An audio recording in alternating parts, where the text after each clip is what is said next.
Diamond হারবারের জলট্যাঙ্ক পাড়ায় কালীমন্দিরের ঠিক বিপরীতে একটা ছোট্ট দোকান। নাম তার Sabina ladies tailors and dress. খুব ঝলমলে না হলেও এই নামটা অগণিত নারীর হাসি, স্বপ্ন আর আত্মবিশ্বাস। বাইরে থেকে দেখলে সাধারণ একটা টেলার্স মনে হয়, কিন্তু ভেদ নতুন শুরু।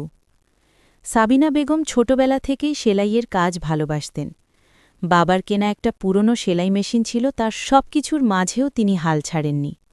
বাড়ির এক কোণে শুরু হওয়া সেই কাজই আজ জলট্যাঙ্ক পাড়ার এই পরিচিত দোকান।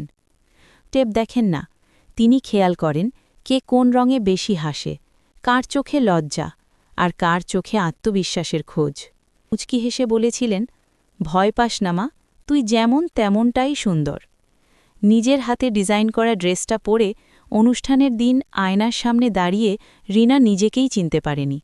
চোখে কাপড়ে লুকিয়ে থাকে নারীর নিজের গল্প।